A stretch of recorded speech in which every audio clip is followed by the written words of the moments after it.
Meu nome é Wellington Antunes, eu sou consultor legislativo da Câmara dos Deputados e sou professor de Direito Constitucional do Gran Cursos Online. Eu vim de uma família muito pobre, nós somos 5 irmãos, eu perdi meu pai muito cedo, tinha aproximadamente 7 anos, comecei a trabalhar muito novo. Um dos meus primeiros empregos foi descascando alho. Depois eu fui trabalhar como cobrador de lotação, eu até brinco que eu era do ramo do transporte coletivo. Depois eu fui trabalhar numa loja e nessa loja eu conheci uma pessoa que me motivou a estudar para concurso. Conhecendo um pouco da minha história, ele falou: cara, você chegou até aqui, você consegue fazer, você consegue estudar. E eu falava: cara, mas isso não é para mim, eu nunca pensei em estudar para concurso, meu sonho era ser talvez um vendedor de loja ou um gerente no máximo. Só que eu tinha uma meta. Eu, nessa época, morava de favor na casa da minha sogra, morava realmente num local muito ruim, eu já era casado, não tinha como dar uma vida digna para minha esposa, eu tinha muitos objetivos, mas não conseguia alcançá-los trabalhando na loja, e eu vi que o concurso público era um meio democrático e por meio do qual eu poderia mudar a minha história e mudar a história da minha família. Quando eu comecei a estudar para concurso público, logo no início, assim, a gente tem a ânsia de ser logo aprovado. Só que não é assim normalmente. Então eu, por exemplo, reprovei em 15 concursos e tive muitos momentos, o desespero, tive muitos momentos a vontade de parar. Eu fiz o concurso do TRT de Goiás e eu passei em 24º. Então eu passei em 3 fases e na última fase eu fui fazer a prova e houve um problema no trânsito, eu fui fazer a prova em Goiânia e eu não consegui fazer a prova. Naquele concurso eu estava vendo ali a luz no fim do túnel. Eu estava olhando para aquele concurso e dizendo: agora está muito perto, né? Assim, a mudança na minha vida estava muito próxima. E quando você vê isso fugindo, então você perde seu chão. Eu tinha os momentos de dor, de dificuldade, mas passava alguns dias ali depois da reprovação, eu sacudia a poeira e entrava na jornada de novo. E eu estudando e fazendo muitos concursos e reprovando em muitos concursos. E infelizmente, pelo menos na minha trajetória, eu me deparei com mais pessoas que me desanimavam do que me ajudavam. Então eu não encontrava muito apoio. Muitas pessoas diziam: não, isso não é para você, porque eu sempre estudei em escola pública, eu nunca estudei numa escola particular. Minha primeira escola particular foi quando eu fui para a universidade. Foi aqui onde tudo começou. Exatamente nessa escola, uma das primeiras em que eu estudei, que assim foi o embrião na minha jornada como estudante. Uma época muito difícil na minha vida, eu e meus irmãos estudávamos aqui, meu pai havia falecido, e muitas vezes nós vínhamos para essa escola não pensando estritamente ou principalmente no estudo, mas na merenda que era servida, porque nós passávamos muita dificuldade. E eu me recordei de quando minha mãe, lá no passado, minha mãe dizia: olha, meus filhos, estudem, que é por meio do estudo que vocês podem mudar as suas vidas. E depois de muitos obstáculos, muitos desafios, veio a primeira nomeação, a nomeação no MPU. Então estar aqui hoje é algo assim, é um mix de emoção, porque é exatamente aqui, exatamente neste lugar, onde tudo começou e valeu muito a pena. Valeu muito a pena todo o estudo, valeu muito a pena toda a jornada, porque verdadeiramente o estudo muda as nossas vidas. Então, com a aprovação, eu comecei a ter um salário melhor, eu pude pagar um plano de saúde, eu pude ir para minha casa. Todas as vezes que eu chegava ao MPU, que eu entrava ali, eu lembrava da trajetória, eu lembrava de onde eu saí. E eu lembrava que o estudo, a educação, realmente muda vidas. E depois que eu já estava no órgão público ali, trabalhando e tal, já tinha adquirido estabilidade, eu recebi um convite para poder dar uma aula. Foi interessante porque eu fui num curso, eu queria que a minha esposa fizesse um concurso. E aí eu cheguei lá, conheci o dono do curso preparatório à época, e ele me convidou para dar aula. E ali começou a minha história e eu me identifiquei com isso, porque eu queria também compartilhar com as pessoas um pouco daquilo que eu aprendi na minha trajetória. Então ali eu comecei a dar aula, depois eu recebi um honroso convite para dar aula no Gran Cursos Online, né? E para mim foi algo assim extraordinário, porque hoje, por meio do Gran Cursos Online, nós podemos levar o conhecimento, a educação para todas essas pessoas, de todos os lugares. E efetivamente a gente pode mudar a vida delas. Depois de alguns anos que eu já estava trabalhando no MPU, eu conheci que havia um cargo no âmbito do Poder Legislativo que trabalhava com a própria elaboração das leis, com a própria elaboração da Constituição. Então foi aí que despertou o meu interesse pelo cargo de consultor legislativo da Câmara dos Deputados. Esse cargo é um dos cargos mais concorridos na administração pública, um concurso dificílimo. Então eu fiz o concurso e fiquei na dúvida se eu tinha sido aprovado ou não, embora eu tivesse consciência que tinha feito uma boa prova. Mas assim, graças a Deus, consegui passar em 7º lugar no concurso. O concurso foi em 2014 e eu alcancei essa grande bênção, essa grande vitória na minha vida. Então foi muito desafiador, mas mais uma vez o ensino, a dedicação, o foco, o objetivo fizeram toda a diferença na minha vida para que eu pudesse alcançar o tão sonhado cargo público dos meus sonhos. E aí foi onde eu dei uma pendurada nas chuteiras. Passar em um concurso público mudou a minha vida porque me permitiu sair de uma função de descascador de alho para participar do processo de elaboração das leis que regem todo o nosso país. Meu nome é Wellington Antunes, eu sou consultor legislativo da Câmara dos Deputados e sou professor de Direito Constitucional do Gran Cursos Online. Aqui todo mundo pode. Eu sou Gran.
Você já assinou o nosso canal no YouTube e ativou as notificações?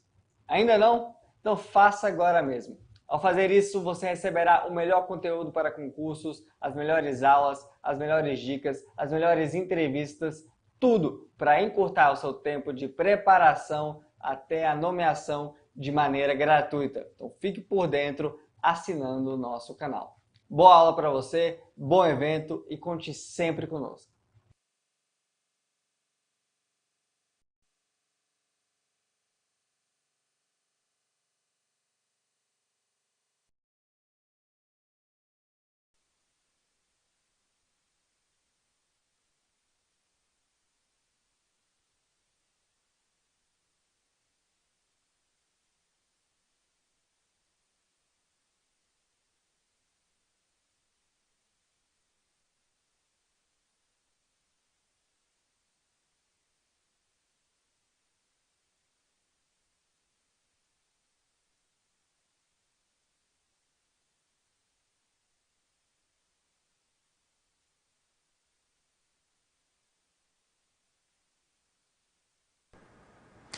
E aí, pessoal, tudo bem? Prazer estar com vocês aqui nessa noite. Sou Gustavo Scatolino, para quem não me conhece, professor de Direito Administrativo do Gran Curso Online e coordenador dos cursos de Advocacia Pública. A gente começa hoje o evento Temas Quentes para a Advocacia Pública. Hoje eu vou começar com a matéria de Direito Administrativo, abordar dois temas. Um tema que é muito importante para o seu concurso, que é responsabilidade civil do advogado parecerista. O advogado público faz o parecer diante de um ato administrativo a ser praticado, ele tem ou não responsabilidade depois por esse ato final praticado. É isso que a gente vai ver diante da jurisprudência do STF, opiniões doutrinárias, como que é essa sua responsabilidade nos termos da lei, se existe alguma lei que regulamenta ou não essa questão, um tema que é muito interessante para a gente ver e pode cair na sua prova objetiva, prova discursiva e até em exames orais. Depois a gente vai tratar do tema, que é um tema também fundamental para qualquer etapa do concurso de advocacia pública, que é o tema prescrição e decadência no direito administrativo. Sabe aquela súmula 85 do STJ que vai tratar da prescrição de trato sucessivo, que é uma confusão só? A gente vai falar dessa súmula hoje e de vários prazos prescricionais e decadenciais aplicáveis aí à Fazenda Pública. É um tema muito rico também para a prova objetiva, prova discursiva e principalmente também para exames orais. Então hoje eu começo com o direito administrativo de 19 até as 20 horas e a cada segunda-feira um professor diferente vai tratar dentro da sua matéria temas quentes, temas que podem cair no concurso, na prova objetiva e também na prova discursiva.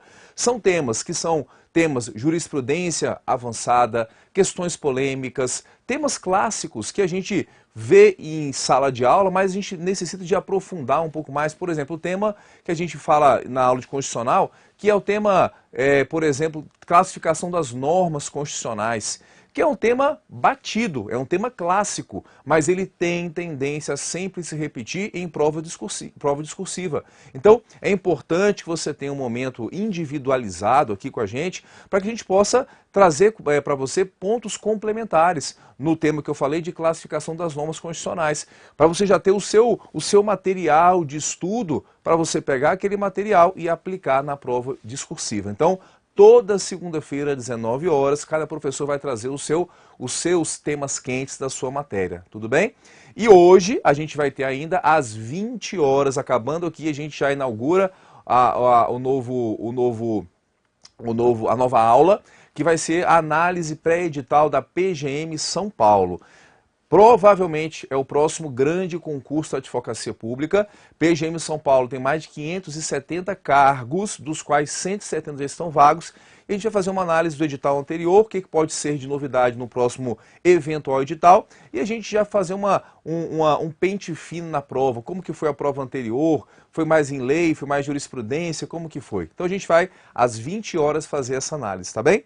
Então eu só vou fechar aqui agora, fechar essa interação. Quando eu voltar, eu já volto com a aula para vocês, que essa aula nós vamos depois baixar e ela vai entrar nas turmas dos cursos de advocacia pública.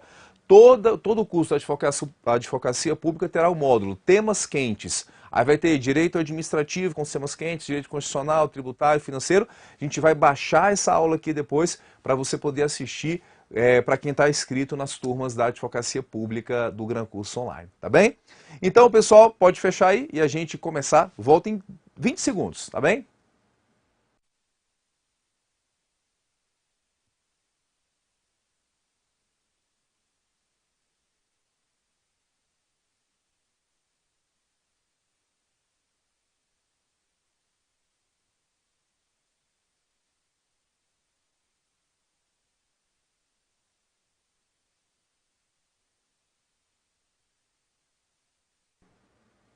Olá, pessoal. Boa tarde, bom dia, boa noite para todos vocês aí. Sou Gustavo Scatolino, professor de Direito Administrativo do Gran Curso Online, e eu vou tratar agora com vocês do tema responsabilidade civil do advogado parecerista. A gente vai começar analisando, na verdade, primeiro, o que é o parecer? O parecer chega a ser um ato administrativo porque os administradores públicos vão praticar um ato administrativo final, uma portaria, um decreto, uma resolução, uma instrução normativa, um alvará, uma licença, vários atos administrativos. E antes desses vários atos serem praticados, muitas vezes é necessário que tenha um parecer jurídico sobre a questão. E quem faz esse parecer jurídico, análise jurídica, é a sua assessoria jurídica, que na Advocacia Pública Federal são advogados concursados, nos estados, em muitos municípios, quem faz é a sua advocacia pública concursada. E então você, como advogado público, você pode ser chamado para você atuar na qualidade de advogado do município, do estado, então da União, fazendo um parecer, analisando juridicamente a questão que o administrador pretende realizar. De repente ele quer fazer uma licitação, vai ter que ter um parecer para o edital de licitação, quer fazer um aditivo no contrato, vai ter que ter um parecer da advocacia pública, da advocacia que o assessora. O presidente da República vai fazer uma medida provisória, ele vai ter que ter um parecer da Advocacia Geral da União analisando juridicamente se aquele assunto pode sair por medida provisória. Quando ele quer propor uma lei, a mesma coisa. Quando ele vai propor uma lei, ou então quando essa lei parte do Legislativo e vem para o Executivo, essa lei ela passa pelos órgãos de assessoria jurídica para ser indicado aprovação ou veto nessa lei que ele vai participar do processo legislativo. Então são vários atos do dia a dia que necessitam de um parecer da sua consultoria jurídica. E como que fica? O advogado público que faz o parecer pode ser responsabilizado, especialmente pelas cortes de contas, por esse parecer que ele fez? Porque pode acontecer de ter um aditivo no contrato. Quem faz o aditivo é o gestor do contrato, é o administrador público. Mas o advogado que fez o parecer autorizando ele a fazer o aditivo, pode a Corte de Contas responsabilizar o administrador e também o advogado parecerista? É isso que a gente vai ver na aula de agora, tá bem? Então, corta para a tela aí, produção, vamos lá. Olha só, temas quentes para as procuradorias. Gustavo Scatolino, professor de Direito Administrativo. Olha só. Então, vamos lá. Tema, responsabilidade do advogado parecerista. Pessoal, o que é um parecer, hein? Olha só, isso aqui é o conceito que a gente traz para você do Manual de Boas Práticas Consultivas da AGU, que é um manual que você encontra no próprio site da AGU. O que é o parecer para a AGU? Parecer é a peça jurídica que deve ser elaborada como resultado de estudos e análises jurídicas de natureza complexa, que exijam aprofundamento, como também para responder consultas que exijam a demonstração do raciocínio jurídico e o seu desenvolvimento. Então, de acordo com o Manual de Boas Práticas da AGU, que inclusive traz até um roteiro de como fazer um parecer, você pode acessar o site da AGU e você consegue esse documento. Lá tem um roteiro de como fazer o parecer, o que o advogado deve sugerir no parecer, qual que é a sua função quando ele faz o parecer. E aí dá esse conceito para vocês, tá bem? Então, um conceito bem abrangente. Agora, para a doutrina do direito administrativo, pessoal, o parecer é um ato administrativo? A gente pode considerar o parecer um ato administrativo? Olha só, na teoria do Eli Lopes Meireles, a gente pode considerar que sim. Inclusive o Eli Lopes Meireles, ele faz aquela divisão, quer ver? Vem para a tela comigo. Ele não faz aquela divisão das espécies de atos, e para você lembrar, é a palavra NONEP, atos normativos. O que mais? Atos ordinatórios, ordinatórios, atos negociais, atos enunciativos e os atos punitivos. Certo, pessoal? E os atos punitivos. Então, para a teoria aí do Eli Lopes Meirelles, o parecer ele entra aqui, ó, como ato enunciativo. Parecer. Então, quando você vai na teoria do Eli Lopes Meirelles, ele fala expressamente. Os atos enunciativos são aqueles que o agente público, no caso o advogado, nessa situação aqui, ele emite a sua opinião quando ele é consultado. Então, para o Eli Lopes Meirelles, é um ato administrativo chamado de ato enunciativo. Tudo bem? Olha só, pessoal, já para a autora Maria Silvia Zanella de Pietro, não se trata de ato administrativo o parecer. Fala que é um ato da administração pública, mas não chega a ser um ato administrativo propriamente dito, porque não tem a manifestação de vontade necessária, visando criar um direito, visando restringir um direito, é apenas um ato de opinião. Ato de opinião, um ato da administração, mas não chega para essa autora a ser tecnicamente um ato administrativo, tá bem? E, olha só, temos a posição do Supremo Tribunal Federal, um julgado antigo, que falou expressamente, que é um julgado mais recente, falou, olha, entendeu-se que o parecer emitido por procurador ou advogado de órgão da administração pública não é ato administrativo, pois se trata apenas de uma opinião do operador do direito, opinião técnico-jurídica que orienta na prática do ato administrativo. No presente caso, foi feito um parecer de advogado para manifestação de contratação direta sem licitação. Então, pessoal, isso aqui foi o primeiro precedente, o MS 24073, lá do ministro Carlos Veloso, no qual o Tribunal de Contas havia imputado uma responsabilidade ao advogado que fez o parecer e depois houve contratação direta pelo administrador sem que foi feita a contratação direta e houve um parecer prévio. E o Tribunal de Contas queria, na sua competência, responsabilizar os dois, porque entendeu que não era cabível a contratação direta naquela situação. E aí o caso foi parar no Supremo e ele disse, olha, o parecer não é um ato administrativo, não. Se alguém tem que ser responsabilizado, é somente o administrador que fez a contratação direta. Ele tinha a opção de fazer a contratação, de não fazer. O parecer é um ato de opinião, no qual o operador do direito dá a sua opinião jurídica, analisando o caso e dizendo, olha, sugira a contratação, então não sugira a contratação. Mas não se confunde com o ato final em si. E aí deveria, nesse caso então, o Tribunal de Contas responsabilizar somente o administrador que fez o parecer, não responsabilizando o advogado, ok? Isso foi em 2002, tá vendo? 2002. Passaram-se aí alguns anos e a gente vai ver que teve uma nova jurisprudência do Supremo encabeçada aí pelo ministro Joaquim Barbosa. Mas antes de falar dela, olha só, tipos de parecer. Nós temos o parecer obrigatório, o parecer facultativo e o parecer vinculante. Parecer aqui obrigatório é aquele que a lei exige o parecer, mas ele não vincula o administrador, Por exemplo, eu trabalhei na PGFN, numa coordenação que é coordenação de assuntos societários. E toda empresa estatal, antes de fazer a sua assembleia anual, que inclusive quem ia para a assembleia era o procurador da Fazenda, representando a União e votando, aprovando as contas, não aprovando. Mas a própria PGFN fazia um parecer jurídico, encaminhava ao ministro, a gente sugere que as contas da empresa sejam aprovadas em assembleia. O ministro fazia uma portaria designando um procurador da Fazenda para ir à assembleia votar.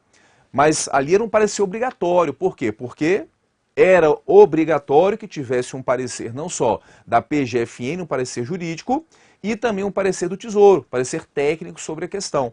E depois é que vinha o ato do ministro aprovando as contas da empresa.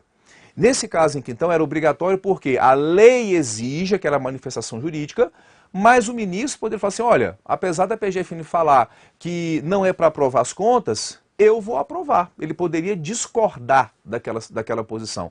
Obrigatório, porque a lei exige, mas não vincula o administrador no seu ato final, tá bem? Parecer facultativo é aquele, pessoal, que é, na verdade, uma opinião jurídica sobre a questão. É o parecer que a gente vai encontrar como regra geral. É aquele parecer onde a autoridade administrativa não é obrigada a fazer consulta, mas ela resolve fazer a consulta. Eu trabalho hoje com parecer em processo disciplinar e eu recebo várias consultas de comissões perguntando, olha, eu sou diante da situação aqui onde não consegui intimar o acusado e eu queria saber o que eu posso fazer. A comissão não é obrigada a consultar, mas ela pode fazer uma consulta e a gente vai responder. Já fiz um parecer uma vez perguntando para servidores federais se podia o administrador comprar dias de férias de um servidor federal. Ele até queria fazer essa compra, mas ele falou assim, olha, não sei se eu posso, não sei se juridicamente é viável ou não, vou consultar a PGFN. Eu fiz o parecer e disse, olha, o administrador é movido pelo princípio da legalidade. Só pode fazer o que a lei autoriza. Se a lei 8.112 não autoriza compra de férias, assim você não pode proceder. E fiz o parecer orientando que ele não fizesse isso, porque a lei, expressamente, ela não vem autorizar. Então é um parecer facultativo, ele não precisava fazer a consulta à sua assessora jurídica, mas ele resolveu fazer a consulta, tá bem? E o parecer vinculante é aquele que a lei exige que seja feito o parecer, e ele vincula a decisão do administrador. E esse parecer vinculante ele vai ser uma exceção em nosso direito. O parecer que a gente encontra no direito como regra geral é esse aqui, ó. É o parecer que é simplesmente uma opinião técnico-jurídica. Parecer obrigatório, a lei pode trazer, mas ele não vai vincular.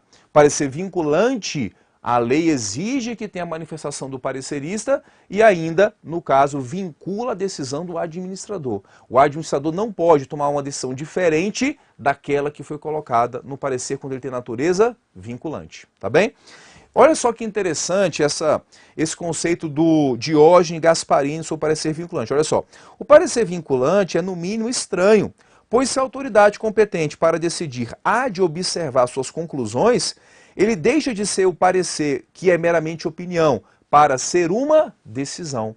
Então, ele fala, ó, se a autoridade final só vai ter que seguir o parecer, haveria uma partilha da decisão entre o administrador público e o advogado que fez o parecer. Por isso que a gente vai ver que o Supremo já admitiu, então, quando o parecer for vinculante, a responsabilidade do advogado público que fez esse parecer, tá bem? Vamos chegar lá. Então, a gente sabe os conceitos, parecer obrigatório, facultativo e vinculante. E aí, pessoal, olha só, a Lei 9784/99, que é a Lei do Processo Administrativo Federal, não tem um conceito de do que é o parecer. Apenas apresentou aí, na verdade, consequências. Olha, quando deve ser ouvido um órgão consultivo, o parecer deve ser emitido no prazo máximo de 15 dias. Salvo nome especial ou comprovada necessidade de prazo maior. Se for um parecer obrigatório e vinculante, deixar de ser emitido no prazo fixado, o processo não terá seguimento, o processo ficará parado, até que ele seja apresentado, responsabilizando quem der causa ao atraso, ok? Se um parecer obrigatório e não vinculante deixar de ser emitido no prazo fixado, o processo poderá ter prosseguimento e ser decidido com a sua dispensa, sem prejuízo da responsabilidade de quem se omitiu no atendimento. Então vejam aqui, meus queridos, que a Lei 9784 não trouxe o conceito do que é parecer obrigatório e vinculante. Trouxe apenas a consequência quando o respectivo parecer deixar de ser proferido, tá bem? Parecer obrigatório e vinculante, a gente viu os conceitos no slide anterior, tá bem? Vem comigo, vem para a tela, olha só. O STF, no caso, já proferiu decisões onde ele admitiu a responsabilização, então, do parecerista quando houver demonstração de culpa ou erro grosseiro, ou na situação em que tiver caráter vinculante. O Supremo entende que, como regra, não haverá responsabilização do advogado parecerista. Não haverá. Agora, quando ele atuar, no caso, com dolo, culpa, que é culpa ou erro grosseiro, essa culpa tendo um caráter de erro grosseiro, ou quando o parecer for vinculante, ele poderá ser responsabilizado, tá bem? Inclusive admite, quando o parecer for vinculante, ser responsabilizado até pela Corte de Contas, sem prejuízo da sua própria corregedoria responsabilizar e aplicar sanções cabíveis. Nós temos na Advocacia Geral da União a Corregedoria da AGU. A Corregedoria da Advocacia Geral da União faz essa correição e pode gerar responsabilização se um advogado da União fizer um parecer de maneira dolosa, talvez faz o parecer em conluio com uma empresa privada para fazer contratação direta sem licitação. Aí, no caso, a Corregedoria da AGU pode até aplicar a demissão a esse servidor, provando que o parecer foi feito de maneira dolosa. Ou então, havendo uma culpa com um erro grosseiro, poderá sim gerar responsabilização. Imagina que um advogado da União faz um parecer sem se ater muito ao caso, de repente tem muita jurisprudência contrária ao que ele sustenta, ele nem faz uma pesquisa e orienta de maneira inadequada o administrador, é uma culpa, é um erro grosseiro. Ele poderá também ser responsabilizado internamente na Corregedoria da Advocacia Geral da União, tá bem? A Corregedoria da AGU tem esse papel de fazer a correção não só de infrações de advogados da União e procuradores da Fazenda Nacional. A Procuradoria-Geral Federal tem a sua corregedoria própria e a mesma coisa se aplica à Procuradoria do Banco Central. Tá bem? Então, o Supremo admitiu quando houver, no caso, dolo, culpa ou erro grosseiro, ou quando o parecer for vinculante, haver a responsabilização. E olha só, pessoal, esse julgado aqui, o MS 24631, hoje seria o principal precedente, que trouxe aí, no caso, o conceito de consulta facultativa, consulta obrigatória e quando o parecer for vinculante. E quando admitiria responsabilidade em cada caso. E esses casos chegam ao Supremo por quê? Geralmente o advogado público de empresa estatal, ou então procurador federal, o advogado do Estado, emite o parecer, o administrador segue aquele parecer e depois a Corte de Contas quer imputar responsabilidade para os dois. Quer punir não só o administrador com as punições que a Corte de Contas pode aplicar, mas também quer aplicar punição aos advogados públicos. Como regra geral, o Supremo não admite essa responsabilização. Quem tem que aplicar as devidas punições, se for o caso, é a própria Corregedoria da Advocacia que ele pertence. Mas o Supremo vem admitindo em algumas situações que, inclusive, a Corte de Contas possa até responsabilizar o advogado. Olha só. Então foi aqui um caso relativo à desapropriação e acordos extrajudiciais para pagar precatórios e ações em andamento. Incluiria o impetrante, então, procurador autárquico entre os responsáveis pelas irregularidades encontradas, determinando sua audiência para que apresentasse razões da justificativa para pagamento de acordo extrajudicial. E aí, no caso, então, o ministro Joaquim Barbosa levantou essa bola, levantou essa questão, trazendo uma doutrina estrangeira e disse, olha, salientando inicialmente que a obrigatoriedade ou não da consulta tem influência decisiva na fixação da natureza do parecer. Fez distinção em 3 situações de consulta. Consulta facultativa, na qual a autoridade não se vincularia à consulta, é o parecer aqui padrão, opinativo.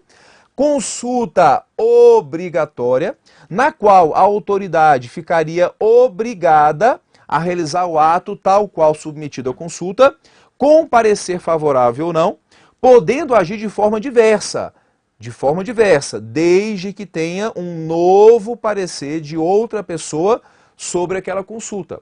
Então, quando a consulta é obrigatória, ele, no caso, a princípio é obrigado a seguir. Mas se ele não quiser seguir, ele vai ter que ter um outro parecer de outro agente público discordando e seguindo esse outro parecerista, tá bem? E a consulta vinculante, na qual a lei estabeleceria a obrigação de decidir à luz do parecer vinculante, não podendo o administrador decidir senão nos termos da conclusão do parecer, ou então não decidir.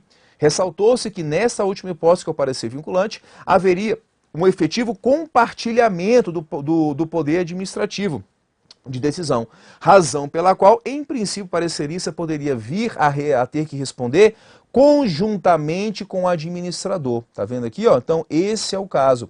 Então, no parecer, que é o parecer vinculante, há a possibilidade, sim, levantada pelo Supremo, de responder juntamente com o administrador. O que eles perguntam, colocam em prova objetiva, geralmente é o conceito. Consulta facultativa, consulta obrigatória e consulta que é quando ela é vinculante. Quando ele tem que seguir, quando ele não precisa seguir e quando ele, para não seguir, tem que ter um outro parecer, quando o que acontece, que é o parecer aqui, que a consulta é obrigatória, tá bem? E o Joaquim Barbosa trouxe essa tese, ele em todo o processo que ele ia julgar, que tinha advogado público sendo responsável, ele trazia, olha, como regra não tem responsabilidade, mas se for um parecer vinculante, como há uma partilha de decisão, os dois podem responder, tanto o administrador quanto o advogado público, tá bem? E olha só, pessoal, então aqui está a conclusão sobre o MS 24631, que a gente acabou de ler. E o STF, em outro julgado, ele levantou a possibilidade de responsabilização solidária nos pareceres do artigo 38 da Lei 8666, que são aqueles pareceres que aprovam minutas de editais, de licitações e de contratos. Quando você vai lá no artigo 38 da Lei de Licitações e Contratos, tem lá dizendo que as minutas de edital, de licitação e dos aditivos e dos contratos tem que ter antes parecer da sua consultoria jurídica. Esse parecer para o Supremo, ele seria um parecer vinculante. Inclusive, quem fala isso é a autora Maria Silva de Pietro. Fala que o parecer do artigo 38 da Lei 8666 tem natureza de parecer vinculante. Tá? Olha só, entendeu-se que a aprovação ou ratificação de termo de convênio e aditivos, a teor do que dispõe o artigo 38 da Lei 8666, e diferentemente do que ocorre com a simples emissão de um parecer opinativo, possibilitaria a responsabilização solidária, já que o administrador decide apoiado na manifestação do setor técnico competente. Então, nesse caso aqui, pessoal, mais uma vez, o Supremo aqui trouxe a possibilidade de o advogado público, quando for um parecer vinculante, ser responsabilizado juntamente com o administrador público, tá bem? Então, pessoal, olha só, conclusão. Os pareceres facultativos e obrigatórios, a regra é que o advogado parecerista não pode ser responsabilizado pela sua opinião jurídica, uma vez que das suas manifestações são meramente opinativas, não podendo ser visto como um ato administrativo em si, mas apenas uma manifestação que integra o ato administrativo. E assim que vai entender também o TRF da primeira região, que aqui foi mais um caso de contratação direta sem licitação, e entendeu que, olha só, é imprescindível, é indispensável a existência de dolo do advogado, dos agentes, né, do advogado e da autoridade administrativa, ou de pelo menos culpa grave, revelando que o profissional, advogado público, agiu de má fé ou foi um erro grosseiro, ou foi desinteressado pelo caso que ele analisou, a ponto de não conseguir se excusar do ato ilícito. Então, olha só, o TRF da primeira região entende que, como regra, o advogado que coloca a sua opinião fundamentada no parecer que ele faz, isso é a autoridade administrativa, no caso, resolve seguir, por mais que o Tribunal de Contas resolva entender em sentido contrário e resolva responsabilizar o administrador público, se o advogado que fez o parecer não teve dolo, conluio com a gente, se ele fez um parecer bem feito, bem fundamentado, baseado em jurisprudência, baseado em doutrina, alguma tese que sustente o que ele venha colocar no parecer, ele não vai ser responsabilizado. Agora, se ele agiu com culpa, com erro grosseiro, fez um parecer assim, digamos, nas coxas, muito mal feito, não analisou o caso direito, então ele poderá ser responsabilizado. Toda vez que eu faço um parecer, que é um parecer assim, que é um parecer de última hora, porque tem parecer que a gente tem prazo para fazer, mas tem parecer que a gente tem que fazer no mesmo dia. Eu coloco sempre assim no início, olha, ressaltamos inicialmente a exequidade do prazo, uma vez que o processo chegou à mesa desse procurador, tal horas, e foi exigido que o parecer fosse liberado no mesmo dia. Eu já coloco uma ressalva dizendo, olha, estou fazendo um parecer aqui, um parecer com análise de última hora. Porque depois, se alguém quiser responsabilizar o administrador pelo ato que ele praticou, não vem me responsabilizar. Por quê? É um parecer que eu faço ali de última hora, e aí para caracterizar um erro grosseiro, fica mais complicado, né? E o parecer que você vai fazer quando você for advogado do Estado é um parecer, sempre que você puder embasar, embasa na doutrina, na jurisprudência, na legislação, tudo que você puder orientar o administrador, você vai orientar. Jurisprudência jurisprudência que confirma o que ele quer fazer, jurisprudência que talvez é contrária ao ato que ele pretende fazer, tudo que você puder fundamentar, oriente o administrador, para que ele pratique um ato de acordo com a juridicidade, tá bem? Avançando um pouco mais, olha só, em resumo, parecer facultativo, a administração entende que é meramente conveniente fazer a consulta, e, como regra, não há responsabilidade do advogado, tá? A não ser que ele faça um parecer com um erro grosseiro, ele faz um parecer muito grosseiro, sem analisar, sem fundamentar, a sua corregedoria depois pode responsabilizá-lo pelo parecer mal feito que ele fez, nada impede. Parecer obrigatório, a lei exige a consulta, mas não é obrigado que o administrador acate o parecer. Como regra, também ele não vai ser responsabilizado, a não ser também, mais uma vez, que ele faça um parecer muito grosseiro, muito mal feito, com culpa grave, a sua corregedoria pode aplicar uma punição, uma advertência, alguma punição que a lei permite em razão de um ato que ele fez, que é um ato que é sua função, mas ele fez de qualquer jeito, tá bem? Até por um ato que falta de conduta adequada, ele pode ser talvez punido por isso. Agora, quando o parecer é vinculante, é obrigatória a consulta ao órgão e o acatamento é obrigatório. Aí, nesse caso, como diz o Supremo, haverá uma partilha da decisão. E aí poderá responder não só o advogado que fez o parecer, mas a autoridade também que acolheu aquele parecer. Então, um parecer que, no caso aqui, aprova um aditivo em uma contratação, seria um parecer vinculante. Pode responder a autoridade, o agente público que fez o aditivo e ainda o advogado que fez o parecer, que autorizou ele fazer aquilo. Por quê? Os dois, segundo o Supremo, nesse caso, seriam responsáveis pela decisão final do administrador. Maravilha? Tem mais, olha só. Pessoal, olha que interessante esse julgado supremo. Os pareceres normativos da AGU vinculam toda a administração pública federal, conforme prevê os artigos 39 a 44 da Lei Complementar 73/93. E quando esse parecer ele é aprovado, conforme prevê a lei do artigo 39 ao artigo 44, esses pareceres vão vincular toda a administração pública, inclusive os demais advogados públicos que venham atuar. Ele tem que seguir aquela posição.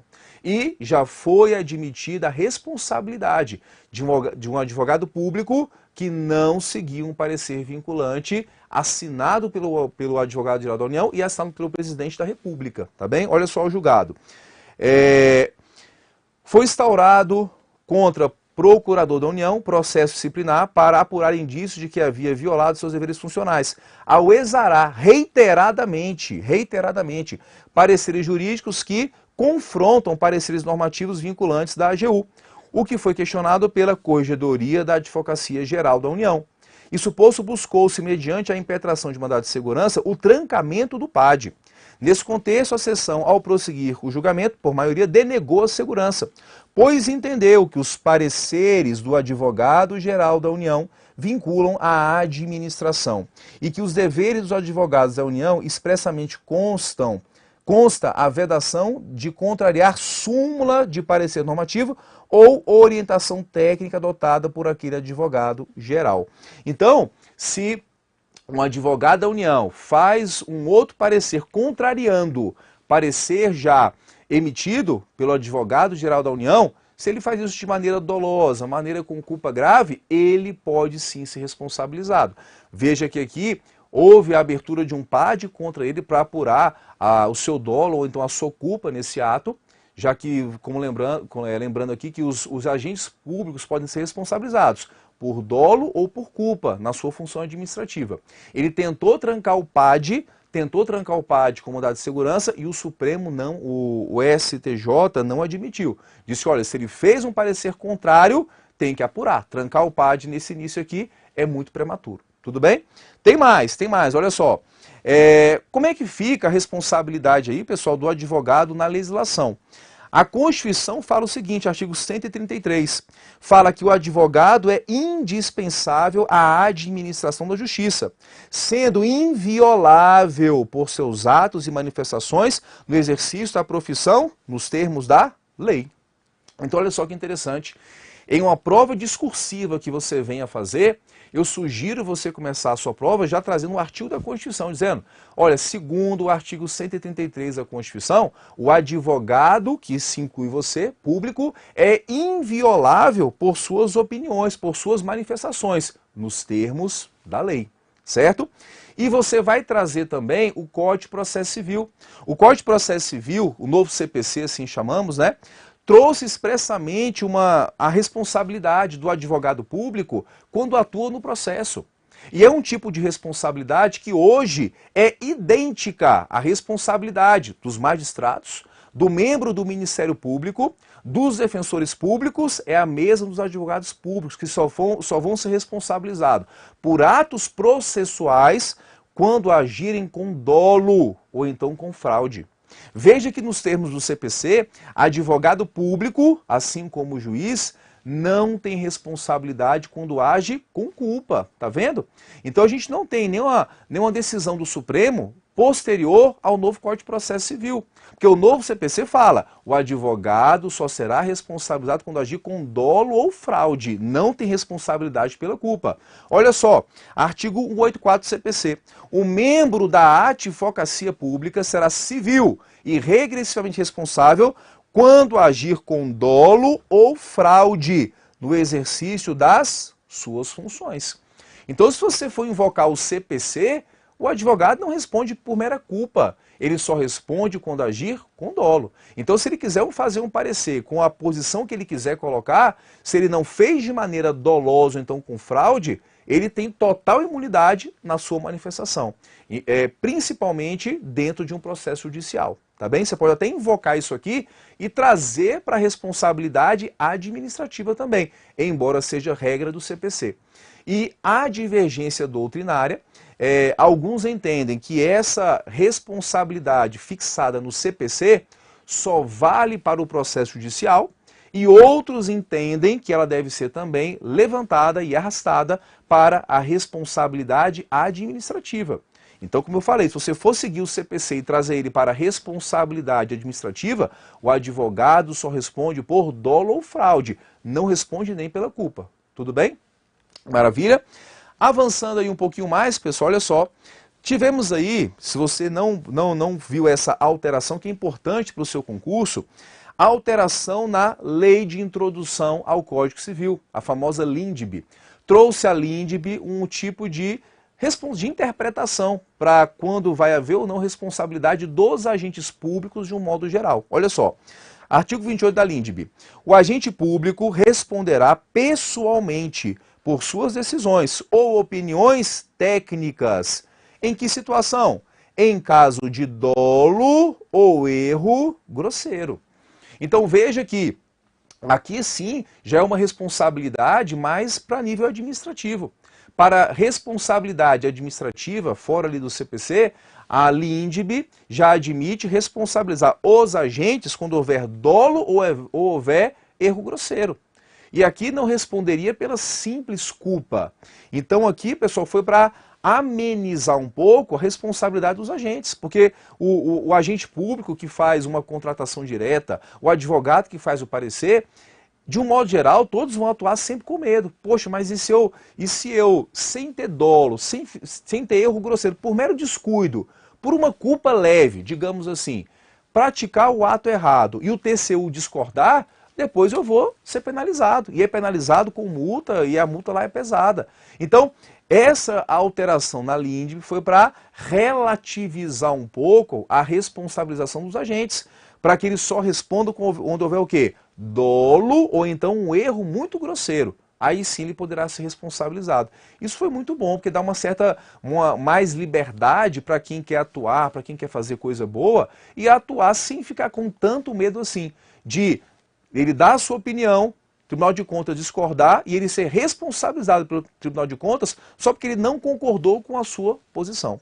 E olha só que interessante, a LINDB, ela ainda vai detalhar ainda mais o decreto 9.830/2019, regulamentando a lei de introdução ao Código Civil, conceituou, disse, olha, o agente público somente poderá ser responsabilizado por suas decisões ou opiniões técnicas se agir ou se omitir com dolo, olha só, com dolo, direto ou eventual, ou cometer um erro grosseiro nas suas funções. Erro grosseiro nas suas funções. E o decreto ainda vai conceituar o que é erro grosseiro. Então veja aqui que não há uma responsabilidade, talvez só pela mera culpa. Tem que ser um erro grosseiro para gerar a sua responsabilidade. Ou então o dolo. Dolo direto ou então o dolo eventual. Assumiu o risco de causar aquela conduta, aquele dano, tá? Considera-se erro grosseiro aquele manifesto evidente e inexcusável, praticado com culpa grave, caracterizado por ação ou omissão com elevado grau de negligência, de imprudência ou então de imperícia. Então, para ser um erro grosseiro, essa culpa grave tem que ter um elevado grau, não é uma mera negligência, é um elevado grau de negligência, de imprudência ou então de imperícia naquela questão. Negligência seria aquilo, o não fazer, né? Ele é totalmente omisso, isso gera um dano para a administração. Ou então imprudência, ele pratica uma conduta, ele faz um parecer orientando uma posição que talvez seja muito equivocada. Vamos imaginar que ele autoriza um caso aí, de contratação direta, ele faz um parecer e fala, ó, pode sim haver contratação direta, sendo que tem jurisprudência contrária àquela questão. Imagina que o TCU tem vários julgados que não admitem para aquele caso a contratação direta, e ele fala, não, eu entendo que analisando aqui a lei que você pode sim fazer a contratação direta. Ele foi erro grosseiro. Ele, como advogado daquela situação, tem que saber orientar o administrador. Então ele foi imprudente, ele orientou uma situação que não deveria. Ou então ele foi imperito. O que é ser imperito? É falta de técnica, é você ter a capacidade para fazer aquilo, mas você não sabe fazer. Então aqui imagina só, o que é até mais grave ainda, imagina que o advogado público, ele na verdade, ele vai lá e ele autoriza, né, ele faz um parecer orientando fazer uma contratação direta diante de vedação expressa na lei. Imagina só, a lei de licitações fala que quando houver serviço de publicidade e divulgação, não pode haver contratação direta. E o advogado fala, não, pode fazer sim, olha, serviço de publicidade e divulgação, eu entendo que você pode fazer, está contrariando o que a lei fala, não é nem a jurisprudência, é contrariando diretamente a lei, ele está sendo imperito. Essa sua imperícia seria, na verdade, aqui então, um elevado grau de imperícia, contrariando diretamente o dispositivo legal, que veda expressamente aquela situação. Então veja que o decreto conceituou, esmiuçou o que seria erro grosseiro para fins de responsabilização, tá bem? Tem mais, olha só, não será configurado dolo ou erro grosseiro do agente público se não restar comprovada nos autos do processo de responsabilização situação ou circunstância fática capaz de caracterizar o dolo ou erro grosseiro. Então tem que trazer a situação fática ali, o motivo de fato que realmente justifique que seja caracterizado o erro grosseiro. Tem que ter uma situação fática, o caso concreto fala, ó, isso aqui é caso de erro grosseiro sim, então ele talvez pode ser responsabilizado. E também, o mero nexo de causalidade entre a conduta e o resultado danoso não implica responsabilização, exceto se comprovado o dolo ou erro grosseiro do agente público. Ou seja, tem que estar presente em qualquer situação o dolo ou então um erro grosseiro conforme foi caracterizado, para gerar a sua responsabilidade.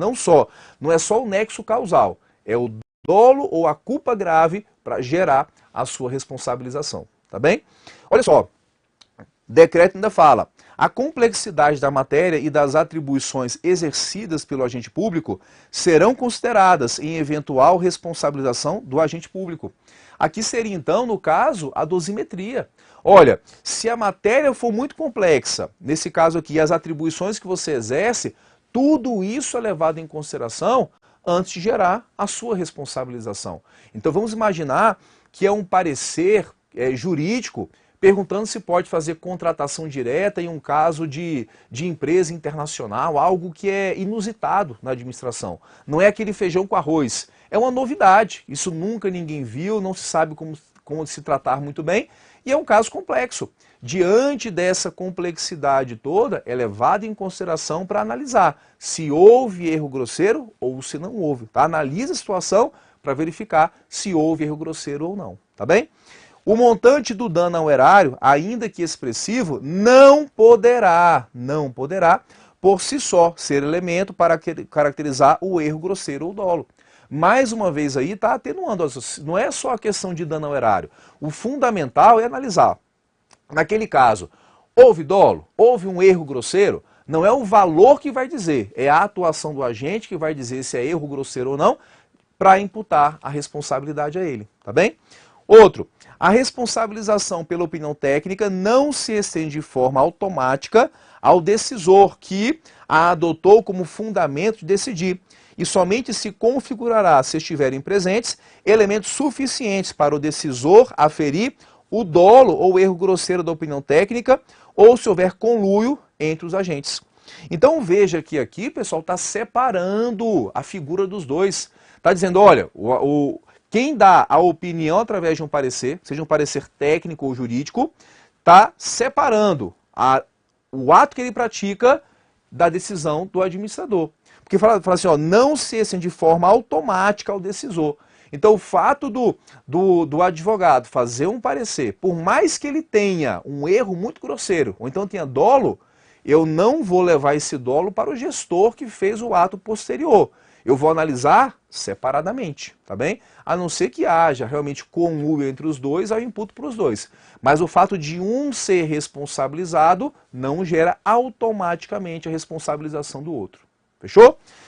Já já eu vou fechar, fazer um resumão para vocês aqui de como que é a responsabilização em cada estágio para fechar a questão com vocês. 5 minutinhos a gente acaba, tá bem?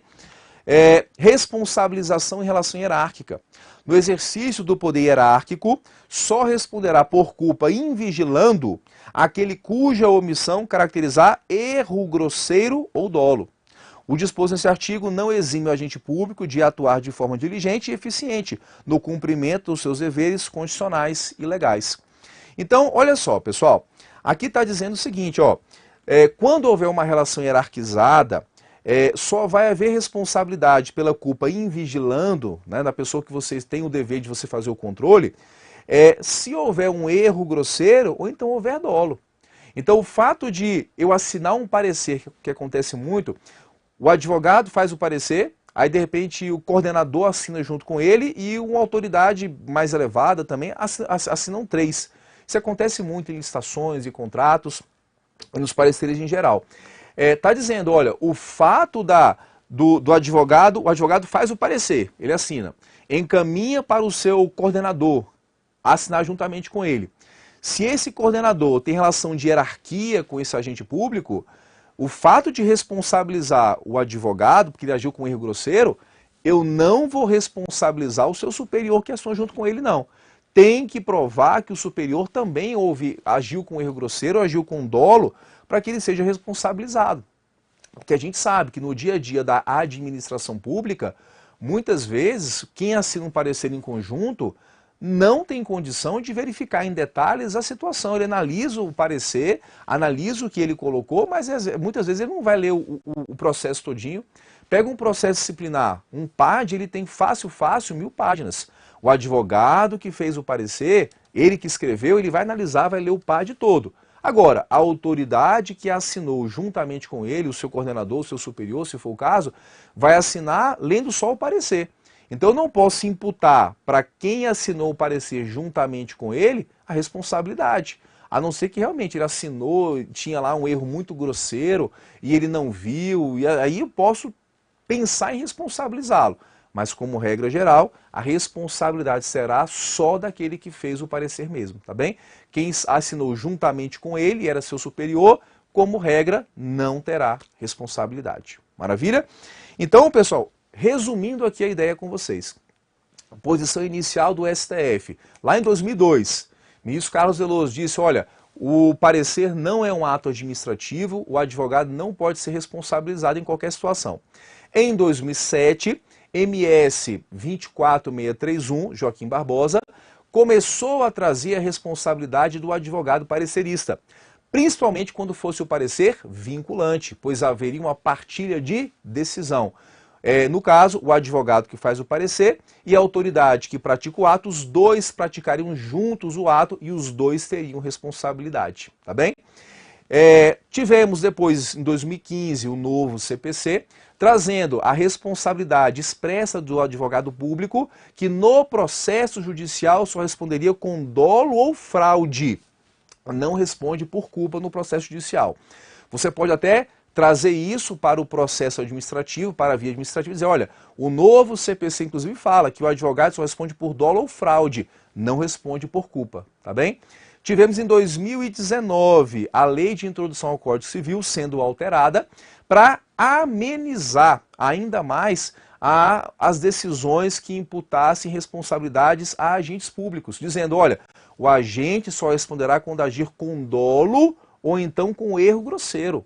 Agir com mera culpa, né, com mero descuido, que ele pratique uma decisão talvez equivocada, isso não gerará automaticamente a sua responsabilidade, não. Agora, se ele agir com dolo ou então um erro grosseiro, culpa grave, que é elevado grau de negligência, de imprudência ou imperícia, aí sim ele será responsabilizado. E a gente então pode trazer, a gente pode alegar a lei de introdução ao Código Civil para responsabilizar qualquer agente público e também os advogados públicos quando fazem as suas decisões. E como regra geral, ela reforça que ele só responderá quando houver dolo ou então culpa muito grave, erro grosseiro. Sustenta uma tese que é contrária à jurisprudência pacificada, autoriza o administrador a praticar conduta totalmente contrária à lei, isso é um erro grosseiro e ele poderá ser responsabilizado. Então, do meu ponto de vista, a legislação está amenizando a responsabilidade dos agentes públicos, para poder dar, como se diz, um espaço para ele poder trabalhar e não ficar tão receoso de deixar de praticar um ato só para depois ser responsabilizado. A lei tá dando interpretação de como que se analisa a responsabilidade dos agentes públicos, tá bem? Na prova objetiva, como que a questão pode cair? Olha só, pessoal, como que a questão pode cair? E como que já caiu. Olha só, no que se refere ao controle da atividade financeira do Estado, vem entendendo o STF que o jurista responsável pela emissão de um parecer que autorize a realização de ato que importe lesão ao erário, também pode ser responsabilizado pelo conteúdo do seu parecer.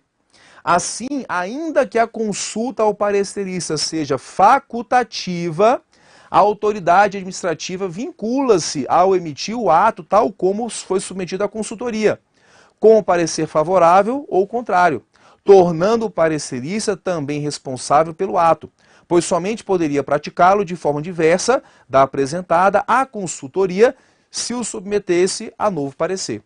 Isso aqui está errado, pessoal, porque consulta que é meramente facultativa não tem isso, facultativa não tem que ter um novo parecer. Facultativa, ele pede o parecer e ele vai seguir ou não, se ele quiser.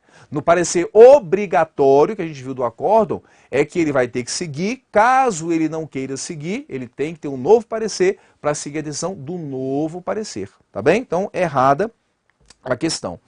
Outra questão que já caiu. Um procurador federal emitiu parecer em consulta formulada por um servidor público para subsidiar a decisão da autoridade competente.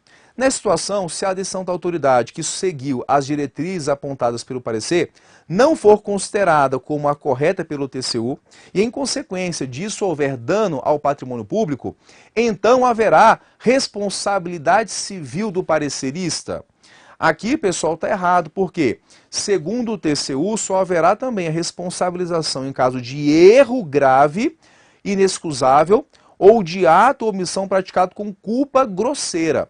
O simples fato do TCU entender não ser a opinião mais correta não gera responsabilização automática desse advogado público. Ademais, conforme a questão, estamos diante de um parecer meramente facultativo.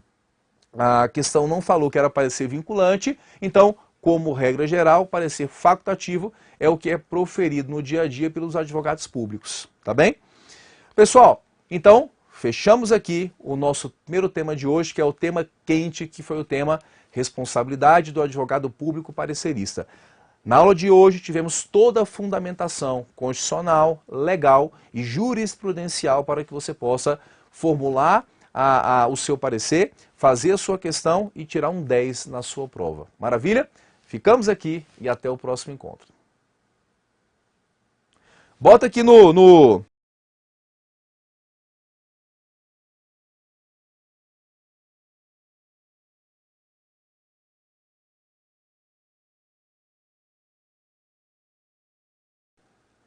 Olá pessoal, tudo bem? Olha só, boa noite para todos aí, a Núbia, Natália, Valdeci. Querem fazer perguntas? Façam que eu vou ficar aqui até às 20 horas com vocês para responder perguntas.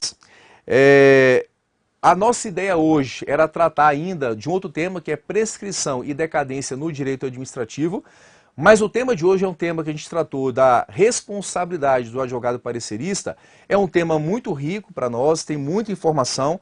A gente tem jurisprudência, tem a Constituição, tem a legislação que trouxe uma conceituação para a gente poder explicar ainda mais, então a aula ficou um pouquinho mais extensa do que eu imaginava. Então a gente vai ter na próxima segunda-feira outro professor com mais temas quentes e quando eu voltar eu vou trazer para vocês prescrição e decadência no direito administrativo, tá bem? Vou ficar aqui mais uns minutinhos, quem quiser mandar pergunta, manda aqui que eu estou vendo com vocês, tá? Enquanto não chega pergunta, fique atento, por quê, pessoal? Porque daqui a pouquinho a gente vai começar a falar da PGM São Paulo, que é o próximo concurso aí para muitas vagas da advocacia pública que deve sair, já que a gente tem mais de 170 cargos vagos na PGM São Paulo. Lá pode advogar, remuneração inicial de 25 a 35 mil reais e concurso que não exigiu, inclusive, prática forense e foi prova objetiva, discursiva e prova auditiva. Não teve nem prova oral, tá bem? Para ganhar de 25 a 30 mil por mês e ainda advocacia particular. Maravilha privada. Então, pessoal, já que não tem perguntas, obrigado, Lucinéia, pelo elogio. Então, vamos ficando aqui e eu volto em 5 minutinhos falando da PGM São Paulo. Fique com a gente já volta. Maravilha? Até lá.